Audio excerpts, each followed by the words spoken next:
Profit mart securities के अविनाश गोराक्षकर जी भी हमारे साथ हैं।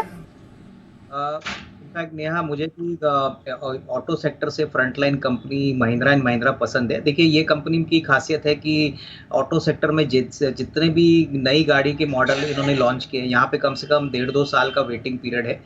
ट्रैक्टर मार्केट में भी ये मार्केट लीडर है और मुझे लग रहा है कि दोनों tractor as well as auto के सेगमेंट जो है वो आने वाले 12-18 महीने के लिए बहुत अच्छा तेजी का माहौल दिखाएंगे। इनफैक्ट अभी फेस्टिव सीजन आ रहा है तो आप एक बात समझ के ले सकती है कि ऑटो मार्केट में बहुत अच्छी तरह से तेजी आने की उम्मीद है।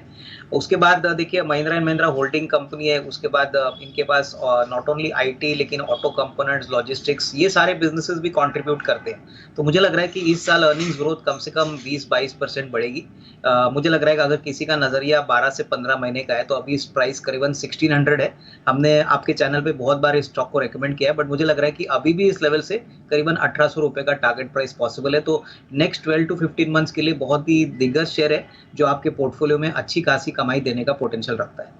और नया दूसरा शेयर जो है वो रियल एस्टेट सेक्टर से है और हमको यहाँ पे मान इंफ्रा ये कंपनी पसंद है। देखिए, पहली बात तो ये एक पहले ईपीसी कंपनी हुआ करती थी, उसके बाद इन्होंने रेसिडेंशियल रियल एस्टेट में कदम उठाया और बहुत अच्छे प्रोजेक्ट्स मुंबई में इन्होंने अनाउंस कर दिए। इनफैक्ट अगले 1.5-2 साल की यहाँ पे भी रेवेन्यू विजिबिलिटी बहुत तगड़ी है क्योंकि ऑर्डर पाइपलाइन बहुत स्ट्रांग है। सबसे बड़ी बात, इनके जो प्रोजेक्ट्स है वो ज़्यादातर जॉइंट वेंचर के पॉइंट ऑफ व्यू से होते हैं, जहाँ पे ये लैंड का कॉस्ट खुद अपने बुक्स पे नहीं लेते, जो लैंड ओनर है उसके साथ काम करते हैं। तो ऐसे काफ़ी डील्स इन्होंने मुंबई मार्केट में किए हैं और हमको लग रहा है कि ये काफ़ी अच्छी स्ट्रैटेजी है। कंपनी को अच्छी स्केलेबिलिटी भी मिल रही है। पिछले साल कुछ 1890 करोड़ पे इन्होंने 290 करोड़ का प्रॉफिट किया था।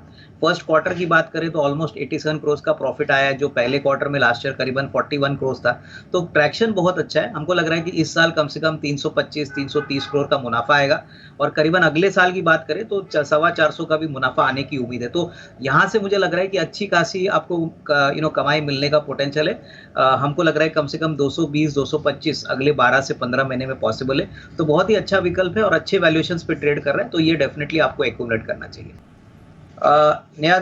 मेरी लास्ट पिक जो है वो ऑटो कंपोनेंट सेक्टर में है और बैटरी कंपनी है। कंपनी का नाम है अमरा राजा बैटरीज लिमिटेड। देखिए, ये कंपनी बेसिकली 2 ओलिगोपोली मार्केट में ऑपरेट करती है। ये एक कंपनी है, दूसरी एक्साइड है। इस कंपनी की बात करें तो देखिए, इनका OEM as well as replacement market में काफ़ी बड़ा शेयर है। अगर सेगमेंट्स की बात करें तो 2 व्हीलर्स, 4 व्हीलर्स, ट्रैक्टर्स में काम करते हैं। इनफैक्ट इनका इंडस्ट्रियल सेगमेंट भी है जहाँ पे रेलवेज और टेलीकॉम सेक्टर को भी ये बैटरीज प्रोवाइड करते हैं, डेटा सेंटर्स को प्रोवाइड करते हैं। पिछले साल 10,380 करोड़ का रेवेन्यू पे करीबन 690 करोड़ का प्रॉफिट किया था। और एक इंटरेस्टिंग बात मैं बताता हूँ कि अभी ये इलेक्ट्रिक में लिथियम बैटरीज भी बनाने वाले हैं, इलेक्ट्रिक व्हीकल चार्जर्स भी रोल आउट करने वाले हैं और अगले साल 1.5 साल में आपको इसका विजिबिलिटी इम्पैक्ट देखने को मिलेगा। सबसे बड़ी बात, कंपनी बिल्कुल कर्जा मुक्त है, काफ़ी कैश कंपनी के पास है और कंपनी का जो बैलेंस शीट है वो बहुत ही स्ट्रांग है।